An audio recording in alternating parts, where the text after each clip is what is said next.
नमस्कार दोस्तों, career with Ashutosh channel में आप सभी का स्वागत करता हूं। दोस्तों, आपके सामने उपस्थित हुआ एक नया वीडियो लेकर, जिसमें आज हम लोग बात करने वाले हैं एक बहुत ही इंपॉर्टेंट न्यूज के बारे में।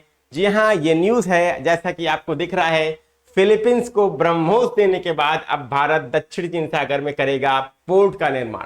जी हां दोस्तों, अब भारत क्या कर रहा है, पोर्ट का निर्माण करने जा रहा है। कहां पर? साउथ चाइना सी में, दक्षिण चीन सागर में, जो ऑलरेडी क्या है, एक विवादित क्षेत्र है और चीन को यह कतई पसंद नहीं आने वाला। ठीक है, और क्यों नहीं आने वाला? क्योंकि दक्षिण चीन सागर के 90% क्षेत्र पर चीन अपना अधिकार जमाता है, क्लेम करता रहता है कि यह क्षेत्र क्या है, यह आधिकारिक रूप से यह क्षेत्र जो है उसका है नहीं, लेकिन वो ये कहता है कि 90% क्षेत्र हमारा है। उसने एक 9 डैश लाइन बनाई है, जिसके बारे में आगे आपको बताऊंगा और दिखाऊंगा भी मैप में, और पूरी बातें मैं यहां पर आपको दक्षिण चीन सागर का जो विवाद है उसके बारे में भी बताऊंगा। लेकिन आपको क्या करना है, इस वीडियो को पूरा अंत तक देखना है। जल्दी से इसे एक बार लाइक कर दीजिए, इस लिंक को कॉपी करके अपने दोस्तों में भी शेयर कर दीजिए और ज्यादा से ज्यादा लोगों तक इसे शेयर करके पहुंचाइए।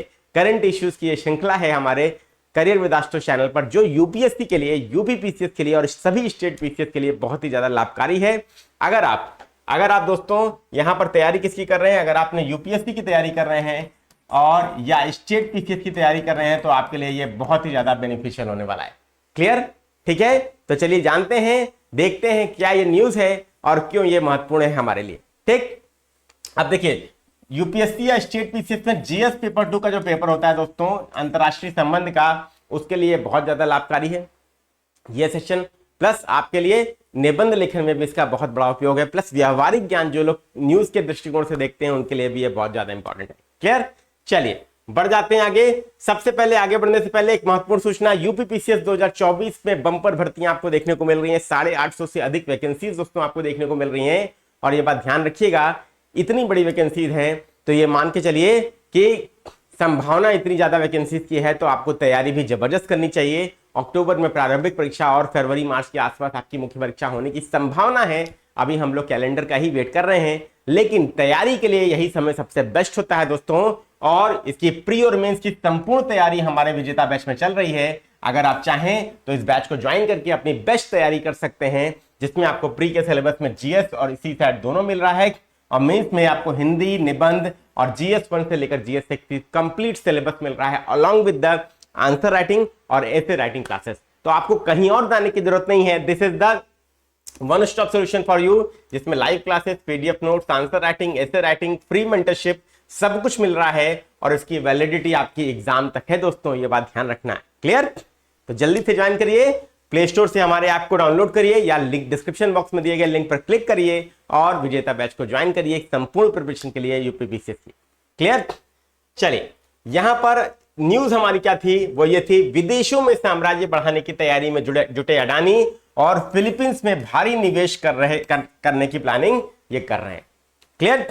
अब भारी निवेश क्यों कर रहे हैं और विदेशों में साम्राज्य बढ़ा रहे हैं? क्योंकि ऑलरेडी इंडिया में इनके पास काफी सारे पोर्ट्स हैं, ये इन्होंने डेवलपमेंट किया है। और यहां पर विदेशों में भी सबसे पहले इजराइल का हैफा पोर्ट, याद होगा आप लोगों को, न्यूज में था। इसके बाद श्रीलंका, इसके बाद ऑस्ट्रेलिया, और अब इनका क्या टारगेट है, फिलीपींस, जहां पर ये भारी निवेश की प्लानिंग कर रहे हैं, और that too in the South China Sea, जो चाइना को कतई पसंद नहीं आने वाला। क्लियर? चलिए आगे बढ़ जाते हैं। अब मैं साउथ चाइना सी बार बार आ रहा है तो मैं आपको दिखा देता हूं कि ये साउथ चाइना सी है क्या। जैसे साउथ चाइना सी आप देख सकते हैं, और ये आपका जो दोस्तों, ये जो 9 डैश लाइन की मैं बात कर रहा था, 1 2 3 4 5 6 7 8 9, ये जो 9 डैश लाइन आप देख रहे हैं, इस क्षेत्र को क्या कहता है दोस्तों, चीन कहता है कि ये हमारा क्षेत्र है, ये हमारे नाम पर, इस सागर का नाम है साउथ चाइना सी, इसलिए ये क्षेत्र पर अधिकार भी हमारा है और 90% क्षेत्र पर वो क्या करता है, क्लेम करता है। तो 9 डैश लाइन समझ में आ गया क्या है? तो 9 डैशेस से देखें, यहां पर शो की गई है ये लाइन, तो दिस इज 9 डैश लाइन। अब आप देख सकते हैं यहां पर साउथ चाइना सी के इधर में दोस्तों आपका थाईलैंड है, वियतनाम है, चीन है, ताइवान है, फिलीपींस है, ठीक है, मलेशिया, इंडोनेशिया, क्लियर, सिंगापुर, ये सब आप देख रहे हैं दोस्तों। और यही आपका क्या है, दक्षिण चीन सागर है, जो आपका विवाद का केंद्र बना रहता है केवल चाइना की विस्तारवादी नीति से। ठीक, देखिए चीन के लिए तो वही शब्द उपयुक्त होगा ना कहना।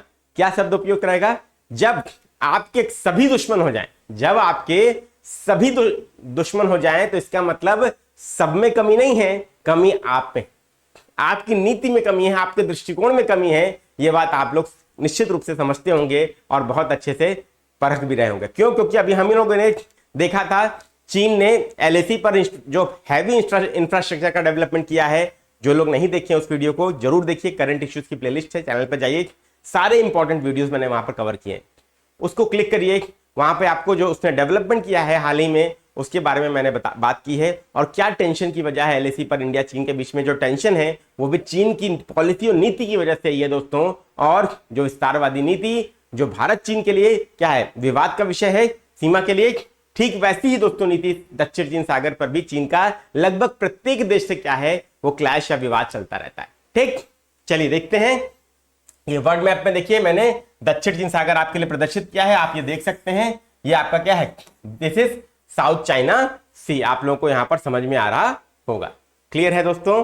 ठीक है, चलिए अब यहां पर देखिए दोस्तों, यहां पर आप देख सकते हैं 9 डैश लाइन तो मैं आपको दिखा चुका हूं। अब इसके मैं आपको दिखा क्या रहा हूं कि देश कौन कौन से आपके यहां पर, ये सबसे पहले तो आप चाइना को पहचानते हैं, इसके बाद दोस्तों देखिए वियतनाम, चीन वियतनाम दोस्तों कन्फ्लिक्ट आप अक्सर सुनते रहते होंगे, न्यूज में अक्सर चलता रहता है दोस्तों। ठीक, इसके बाद दोस्तों यहां पे आप देख सकते हैं थाईलैंड है, यहां पर आप देखिए ये मलेशिया है, ये इंडोनेशिया है, ये ब्रूनी है, और दिस इज फिलीपींस, और जिसकी कैपिटल आपकी मनीला है। और इस बार दोस्तों फिलीपींस को आपने न्यूज में देखा होगा, ब्रह्मोस मिसाइल देने के बाद अब वो क्या कर रहा है, यहां पर पोर्ट का डेवलपमेंट भारत करने जा रहा है, जो चाइना को कतई पसंद नहीं आने वाला। ठीक, क्लियर हो गई बात, लोकेशन आपको समझ में आ गई। अब इस क्षेत्र पर कौन कौन अपना अधिकार जमाता है या कहता है कि हमारा अधिकार क्षेत्र है, तो उसमें चीन, ताइवान, मलेशिया, वियतनाम, ब्रूनी और फिलीपींस आते हैं, जो मैंने आपको मैप में यहां पर शो करके बताया। क्लियर, आगे बढ़ जाते हैं दोस्तों। यहां पर देखिए अदानी ग्रुप ने प्लानिंग क्या की है, फिलीपींस के राष्ट्रपति कार्यालय की ओर से जारी एक प्रेस रिलीज में बताया गया कि अदानी पोर्ट्स लिमिटेड अपनी पोर्ट डेवलपमेंट स्कीम के लिए बाटन पर विचार कर रहा है। मतलब फिलीपींस के बाटन पर पोर्ट डेवलप करने की वो क्या कर रहा है, प्लानिंग कर रहा है अदानी ग्रुप। ये प्रेसिडेंट ऑफिस ने फिलीपींस के इन्फॉर्म किया। अब कंपनी की योजना 25 मीटर गहरे बंदरगाह विकसित करने की है, जिसमें पैनामैक्स जहाजों को आसानी से रखा जा सके। अब पैनामैक्स जहाज क्या है, एक तो ये आपके दिमाग में आ रहा होगा, और दूसरा दोस्तों ये जो 25 मीटर गहरा दोस्तों बंदरगाह विकसित करने की प्लानिंग है बाटन पर, ये आपके लिए खबर है, ये इंपॉर्टेंट चीज है। क्लियर, अब उस पोर्ट का डेवलपमेंट जब इंडिया करेगा दोस्तों, तो इंडिया के लिए स्ट्रेटेजिक रूप से वहां पर साउथ चाइना सी में प्रेजेंस होना इंडिया की बढ़ जाएगी, जो भारत के लिए बहुत ही ज्यादा लाभकारी है। क्लियर, अब यहां पर देखिए अदानी ग्रुप ने जो पोर्ट्स डेवलप किए हैं, सबसे पहले इजराइल में हैफा, इसके बाद श्रीलंका में किया, फिर ऑस्ट्रेलिया में किया, और दिस इज द फिलीपींस।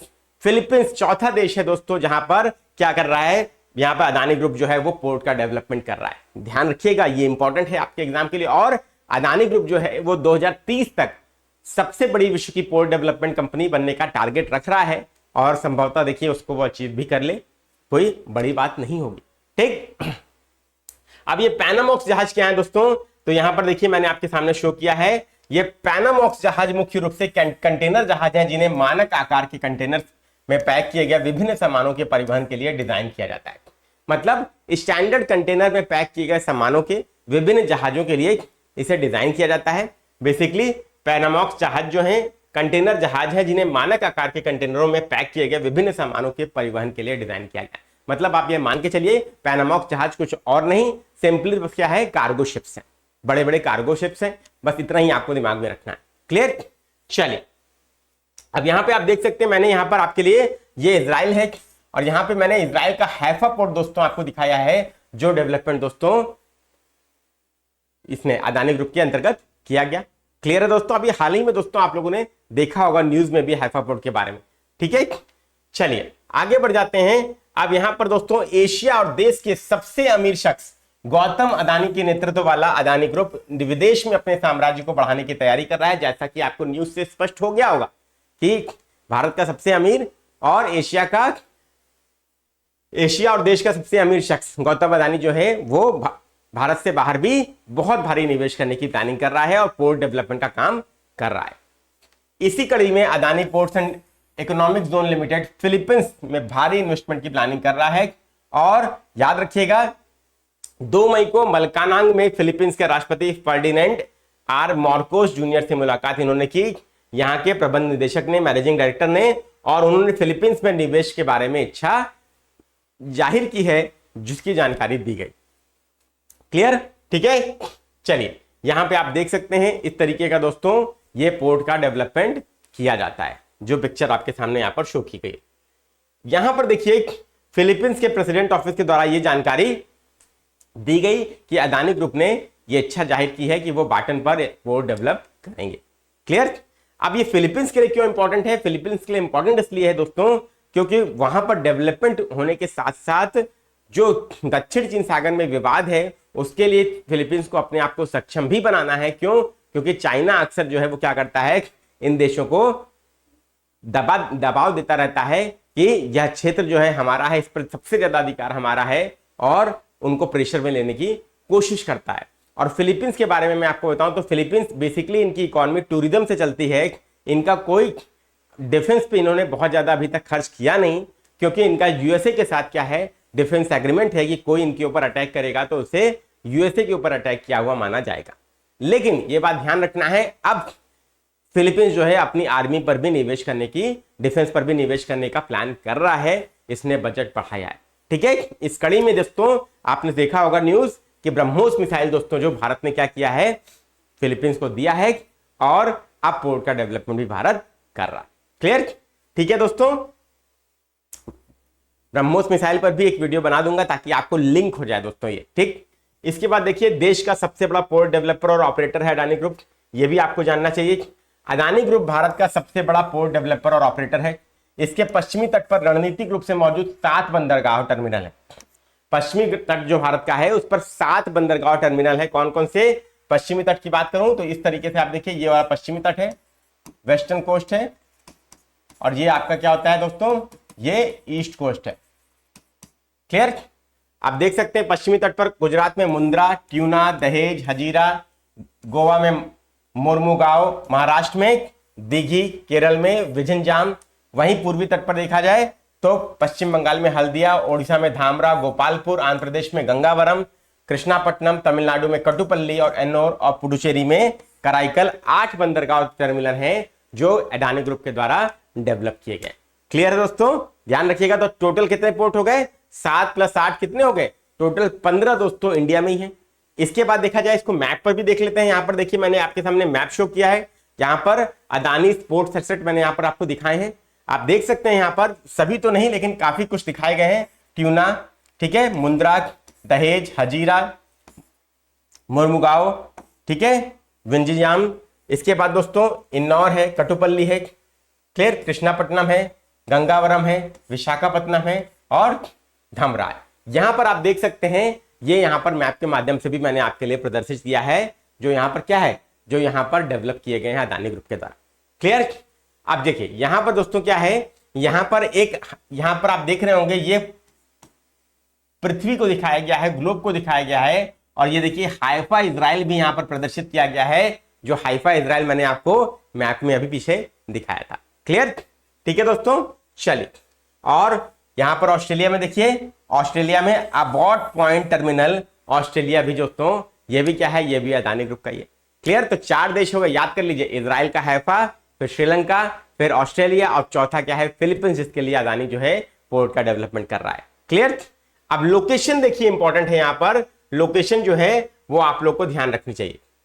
अब देखिए यहां पर मैं आपको बताऊंगा, क्योंकि दक्षिण चीन सागर की बात आ रही है, तो दक्षिण चीन सागर जो है वो एक विवादित क्षेत्र है दोस्तों, डिस्प्यूटेड एरिया है। क्यों डिस्प्यूटेड है इसके बारे में भी थोड़ा सा बात कर लेते हैं, क्योंकि जीएस पेपर 2 के लिए हमारे लिए इंपॉर्टेंट हो जाता है।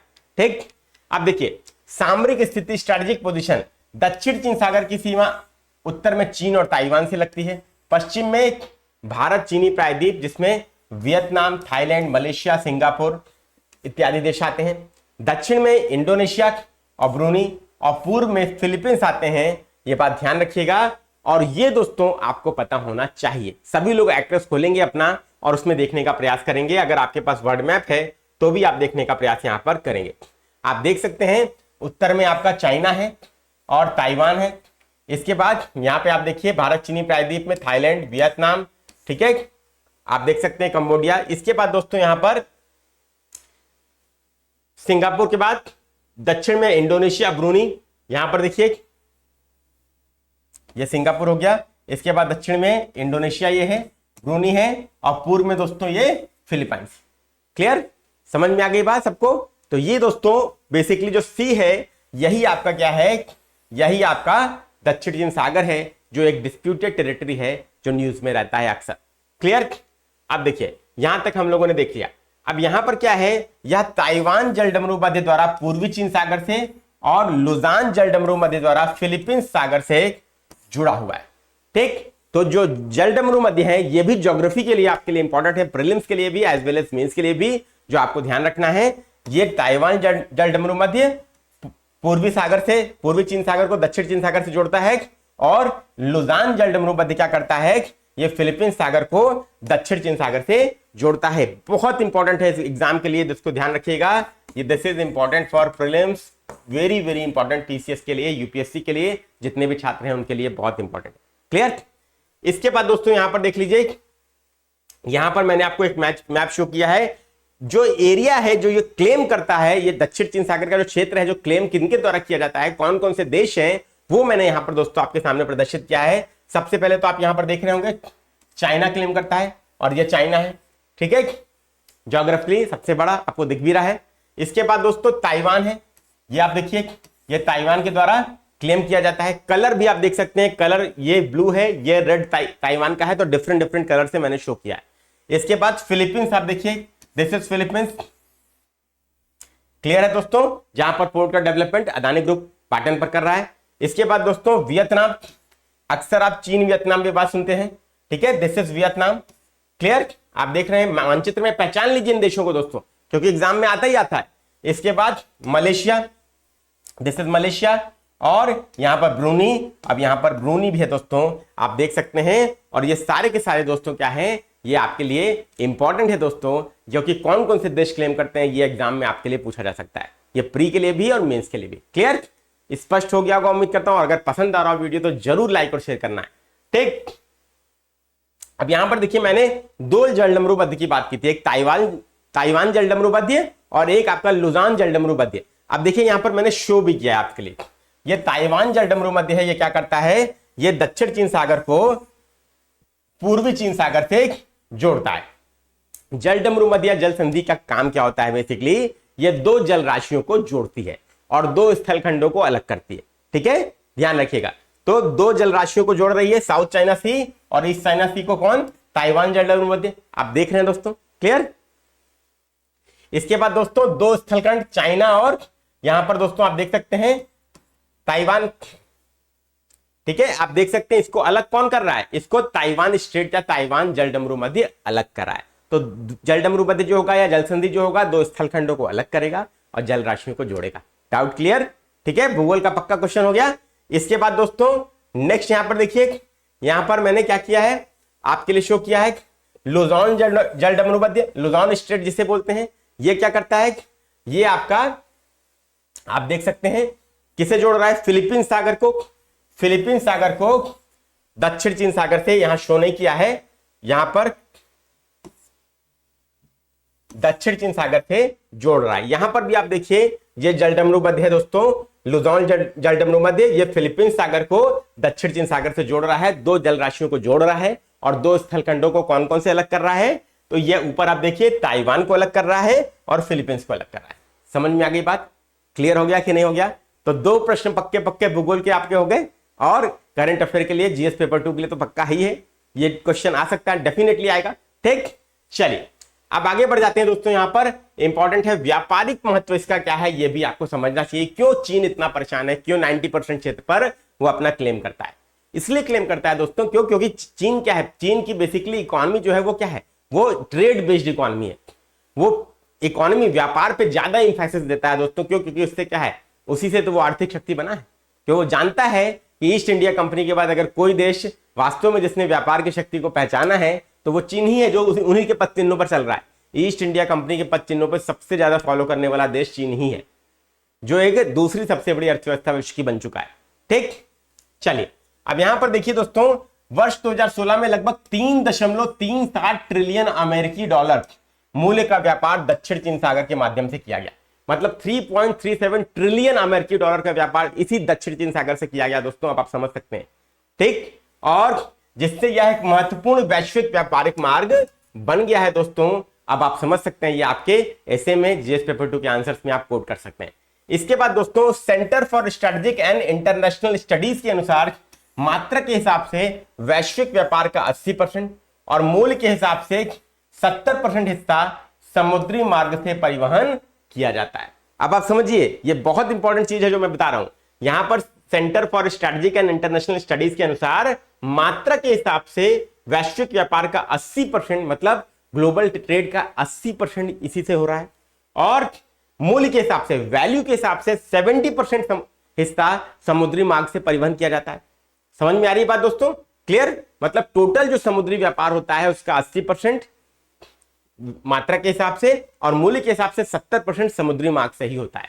मतलब स्थल मार्ग से बहुत कम हो रहा है ट्रेड। ठीक, जिसमें 60% एशिया से गुजरता है। अब समुद्री व्यापार में ही 60% जो है वो अकेले एशिया से होता है दोस्तों, ये बात ध्यान रखिएगा।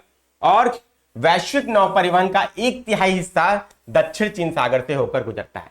मतलब जो ग्लोबल जो है आपका, ग्लोबल जो आपका क्या होता है, जो समुद्री व्यापार है वो क्या है, उसका 1/3 अकेले दोस्तों इसी दक्षिण चीन सागर से हो रहा है। इसीलिए दोस्तों आपको समझना चाहिए, इसीलिए ये प्लेस इतना इंपॉर्टेंट क्यों है चीन के लिए, आपको समझ में आ रहा है दोस्तों?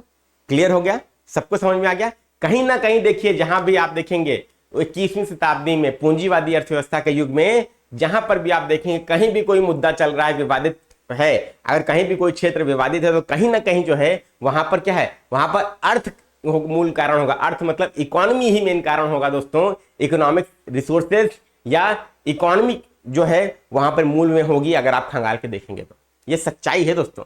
ठीक, और वैश्विक नौवहन का 1/3 हिस्सा इसी सागर से होकर गुजरता है। That is the reason why this region is very important for China and सभी कंट्रीज इस पर क्लेम भी करते हैं, जो मैंने आपको दिखाया। इसके बाद दोस्तों, विश्व की दूसरी सबसे बड़ी अर्थव्यवस्था चीन दक्षिण चीन सागर पर बहुत अधिक निर्भर है, जिसका अनुमानित 64% व्यापार इस क्षेत्र से होता है। आप चीन की बात करें तो उसके लिए इंपॉर्टेंट भी और एक तरीके से उसकी मजबूरी भी है, क्योंकि उसके 64% व्यापार जो है वो इसी दक्षिण चीन सागर से होकर गुजर होता है दोस्तों। ये आपके लिए बहुत ज्यादा इंपॉर्टेंट है, जो आपको जानना चाहिए। क्लियर? इसके विपरीत अगर देखा जाए तो अमेरिकी व्यापार का केवल 14% इन जलमार्गों से होता है। अमेरिकी व्यापार का केवल 14% इन जलमार्गों द्वारा परिवहन होता है। तो अमेरिका का कोई बहुत बड़ा स्टेक नहीं है, लेकिन चीन का बहुत बड़ा स्टेक है। भारत अपने लगभग 55% व्यापार के लिए इस क्षेत्र पर निर्भर है।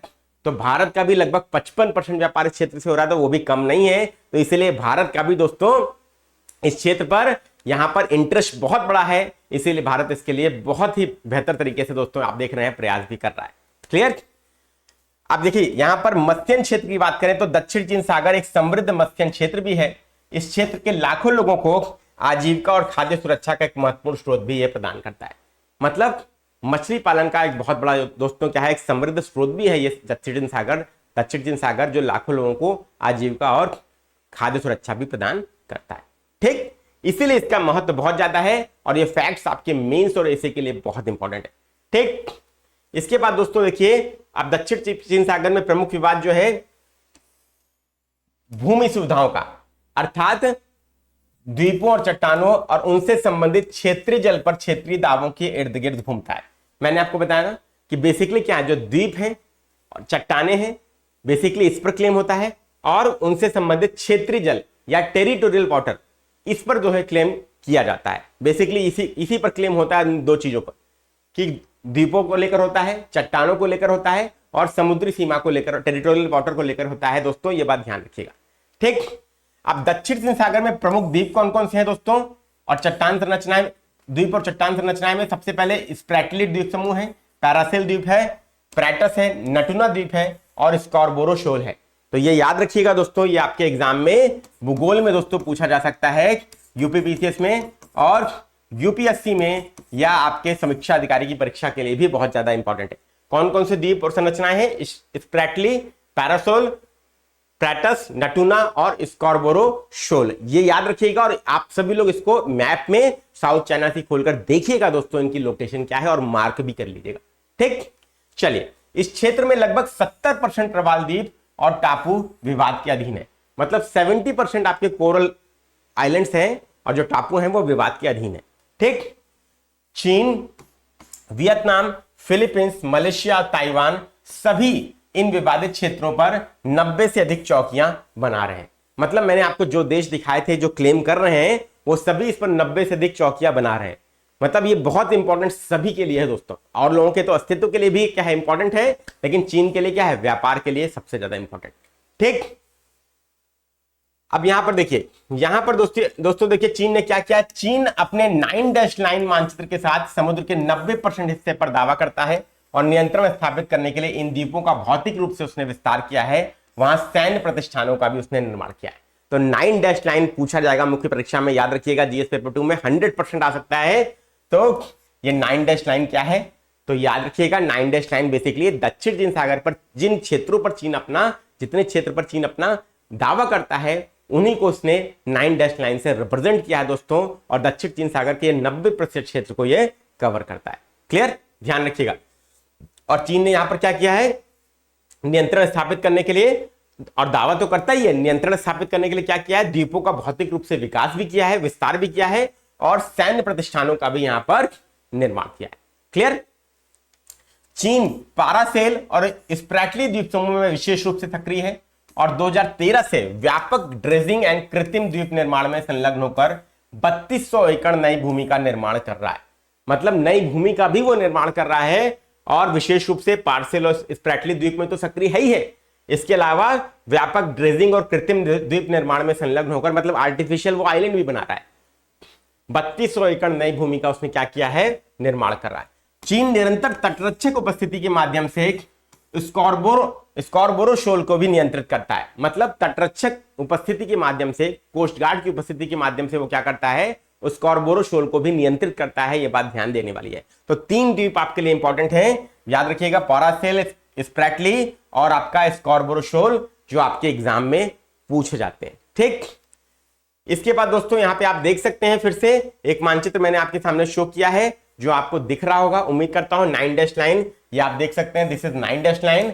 इसमें 1 dash, 2 dash, 3 dash, 4 dash, 5 dash, 6 dash, 7 dash, 8 dash और 9 डैश। ये टोटल आपके क्या है, 9 डैश लाइन दोस्तों आप देख सकते हैं। और जो कंट्रीज हैं जो क्लेम कर रहे हैं, वो भी मैंने आपको ऑलरेडी बता दिए। आप देख सकते हैं, यहां पर चाइना है, ठीक है, ताइवान है, इसके बाद यहां पर वियतनाम है, ठीक है, थाईलैंड है, इसके बाद दोस्तों आपका यहां पर मलेशिया, सिंगापुर, ब्रूनी और ये फिलीपींस, ये सभी देश क्या हैं, इस दक्षिण चीन सागर में अपना अधिकार जो है जमाते रहते हैं।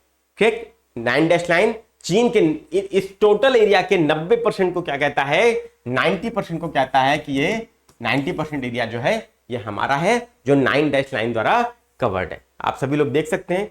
मतलब बाकी देशों के लिए कुछ ज्यादा बचता नहीं है, फिर 10% बचता है। ठीक, लेकिन अब क्या है, कोड ऑफ कंडक्ट क्या कहता है दोस्तों, मतलब कोड ऑफ कंडक्ट ये कहता है विवाद सुलझाने के प्रयास किए गए। अब विवाद सुलझाने के लिए दक्षिण चीन सागर के कई सारे प्रयास हुए, उसमें कोड ऑफ कंडक्ट एक है। तो क्या है देखते हैं। चीन और दक्षिण पूर्वी एशियाई देशों के संगठन एशियान के बीच चर्चा का उद्देश्य स्थिति को प्रबंधित करने के लिए एक सीओसी कोड ऑफ कंडक्ट स्थापित करना है, लेकिन आंतरिक आसियान विवादों और चीन के दावों की भयावहता के कारण इसकी प्रगति धीमी रही। अब चीन और एशियान के बीच में चर्चा हो रही है किसके लिए, कोड ऑफ कंडक्ट के लेकर। लेकिन चीन क्या है, चीन बड़ा देश है, एक आर्थिक शक्ति है, तो एशियान देश भी क्या है, आपस में क्या है, आंतरिक विवाद है उन एशियान कंट्रीज में इस कोड ऑफ कंडक्ट को लेकर। क्यों, क्योंकि काफी सारे देश जो है वो उनको चाइना क्या करता है, इन्फ्लुएंस करता है। ठीक, स्वाभाविक सी बात है। और चीन के दावों की भयावहता के कारण इसकी प्रगति बहुत धीमी रही है। यह भी बात एकदम सत्य है, प्रैक्टिकल है दोस्तों। ठीक, पार्टियों के आचरण पर घोषणा। देखिए चीन का स्वभाव एकदम क्लियर है दोस्तों, वो क्या करता है, किसी भी तरीके से बाई हुक या बाई क्रुक वो देश को क्या करना चाहता है, अपने फेवर में करना चाहता है। जैसे देखिए अभी आपने देखा होगा हाल ही में मालदीव में क्या हुआ, प्रो इंडिया उसने क्या किया, सारी चीजें मूवमेंट्स कराए। ठीक है, आर्मी के खिलाफ कितने ज्यादा उसने स्टेटमेंट्स देखिए पास ऑन किए गए मालदीव की गवर्नमेंट के द्वारा। ठीक है, तो ये सब चीजें क्या है, ये सब चीन द्वारा, चाइना द्वारा स्पॉन्सर्ड है दोस्तों। जो सीपेक का निर्माण कर रहा है पाकिस्तान में ग्वादर पोर्ट पे, आप देख ही रहे हैं, वहां पर अब चीन अपनी सेना भी लाना चाहता है, कह रहा है कि हमें अपने जो लोग वहां पर काम कर रहे हैं उनकी सुरक्षा पाकिस्तान की आर्मी नहीं कर पा रही, तो हम चीन की सेना जो है भेजेंगे, वो क्या करेगी, उसकी सुरक्षा करेगी, इंश्योर करेगी। अब आप समझ सकते हैं कि अगर चीन की सेना वहां पर आ गई तो भारत के लिए कितना बड़ा खतरा है। समझ में आ रही है बात दोस्तों? तो चीन बेसिकली यही करता है, यही उसकी नीति है, पहले व्यापारिक मार्ग खोलो, उसके बाद सेना के टैंक आने में कितना टाइम लगेगा, स्वाभाविक सी बात है। क्लियर? चलिए, आप कितना सहमत करते हैं, आप कितना % सहमत करते हैं इस बात से, होते हैं कि नहीं सहमत? कमेंट बॉक्स में कमेंट करके जरूर बताइएगा। पार्टियों के आचरण पर घोषणा।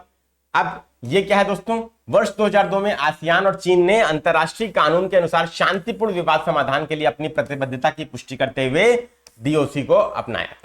ठीक है, अब इसका उद्देश्य क्या है, कोड ऑफ कंडक्ट के लिए मार्ग प्रशस्त करना था, लेकिन अभी भी यह अस्पष्ट नहीं है, अस्पष्ट है। ठीक, अब देखिए यहां पर अंतरराष्ट्रीय कानून क्या कहता है दोस्तों, ये बात समझने का बहुत ज्यादा जरूरत है दोस्तों, क्योंकि बिना उसके काम नहीं चलेगा। यहां पर 2013 में फिलीपींस ने समुद्र के कानून पर संयुक्त राष्ट्र अभिसमय अनक्लॉज के तहत चीन के खिलाफ मध्यस्थता कार्यवाही शुरू की थी। अब फिलीपींस ने चीन के खिलाफ मध्यस्थता कार्यवाही शुरू की 2013 में, आप देख सकते हैं अनक्लॉज के साथ। तो यूएन का जो लॉ है, convention of law of sea पर, ठीक है, United Nation convention for law of sea, इसमें दोस्तों क्या है, इसमें क्या कहा गया ये देख लेते हैं, इंपॉर्टेंट है। वर्ष 2016 में स्थायी मध्यस्थता न्यायालय ने चीन के 9 लाइन दावे के खिलाफ निर्णय सुनाया और कहा कि यह UN convention for law and peace को नहीं, उससे संगत नहीं है, ये असंगत है। जो अंतरराष्ट्रीय कानून है समुद्र का, उससे ये 9 लाइन संगत नहीं है, बिल्कुल भी असंगत है। ये ऐसा कोई भी क्लेम चीन का जो है वैलिड नहीं है। ठीक, चीन ने मध्यस्थता के निर्णय को खारिज कर दिया और पीसीए के अधिकार को चुनौती देते हुए अपनी संप्रभुता और ऐतिहासिक अधिकारों का दावा किया। चीन ने कह दिया कि यह भी जो दावा है, यह मध्यस्थता का जो निर्णय है हम उसको नहीं मानते, और जो स्थायी मध्यस्थता न्यायालय है इसके अधिकार को चुनौती देते हुए उसने अपनी संप्रभुता और ऐतिहासिक हवाले का दावा किया। उसने कहा कि हमारी संप्रभुता को यह चोट है ये निर्णय, और हमारा ये ऐतिहासिक दावा इस क्षेत्र पर है, तो इसे हम नहीं छोड़ेंगे। क्लियर? अब आप देखिए चीन का व्यवहार क्या है, वो अंतरराष्ट्रीय कानून को भी नहीं मान रहा है। अब आप समझ सकते हैं, तो चीन के साथ किसी भी देश को नरम होने का कोई मतलब नहीं है, ये बात एकदम सच है और ये सत्य भी है, क्योंकि चीन इस पूरे क्षेत्र के लिए खतरा है। ठीक, इसीलिए चीन को काउंटर करने के लिए दोस्तों आपने देखा होगा क्वाड ऑर्गेनाइजेशन, मालाबार एक्सरसाइज लगातार दोस्तों होती रहती है, और आपको बताना है कमेंट बॉक्स में कमेंट करके क्वाड संगठन में कौन कौन से 4 देश शामिल है, कमेंट बॉक्स में कमेंट करके जरूर बताइएगा। ठीक, अब देखिए समुद्री कानून क्या कहता है, United Nation convention for law of sea क्या कहता है, इसके तहत प्रत्येक देश 12 समुद्री मील तक का एक क्षेत्रीय समुद्र और क्षेत्रीय समुद्र आधार रेखा से 200 समुद्री मील तक का एक विशेष आर्थिक क्षेत्र स्थापित कर सकता है। जो United Nation convention for law of sea है वो क्या कहता है, 12 समुद्री मील तक का क्षेत्रीय टेरिटोरियल वाटर किसी भी देश का हो सकता है, और क्षेत्रीय समुद्री आधार रेखा से, मतलब जो आपका टेरिटोरियल वाटर है उसकी बेस लाइन से 200 समुद्री मील और आप दूर निकल जाइए। मतलब जैसे क्या है, ये इंडिया का आपका जो है ये लैंड बॉर्डर है, तो यहां से 12 समुद्री मील तक आपका ये हो गया क्या, ये टेरिटोरियल वाटर हो गया, और इसके बाद यहां से 200 समुद्री माइल तक का ये क्या हो गया, ये एक्सक्लूसिव इकोनॉमिक जोन हो गया। यहां तक कोई भी आर्थिक गतिविधियों का संचालन कोई भी देश कर सकता है। इसके अलावा कोई भी 90% क्षेत्र अगर आप दावा करेंगे तो वो तो अपने आप दोस्तों क्या है, वो इम्प्रैक्टिकल सी बात है, लेकिन क्या है, जब आदमी अपनी शक्तियों से दंभित हो जाता है तो वो इस तरीके की चीजें करता है। ठीक, क्लियर है दोस्तों, ये बात आपको समझ में आ गई। अब यहां पर दोस्तों आप सबको मैंने पूरा यहां पर ये इशू क्लियर करके बताया। अब क्वेश्चन आपका ये है जो आपको बताना है कि क्वाड संगठन में कौन कौन से 4 देश सम्मिलित हैं। कमेंट बॉक्स में अपने आंसर जरूर बताइएगा। वीडियो पसंद आया हो तो लाइक करिए, शेयर करिए, चैनल पर नए हैं तो सब्सक्राइब करिए। मिलते हैं नेक्स्ट वीडियो में। Thank you very much, best of luck. और वीडियो पसंद आए तो शेयर जरूर करिएगा, और यूपीपीसीएससी की तैयारी करनी है तो विजेता बैच को ज्वाइन करने के लिए डिस्क्रिप्शन बॉक्स में दिए गए लिंक पर क्लिक करें और उसे आप ज्वाइन कर सकते हैं। Thank you very much, best of luck.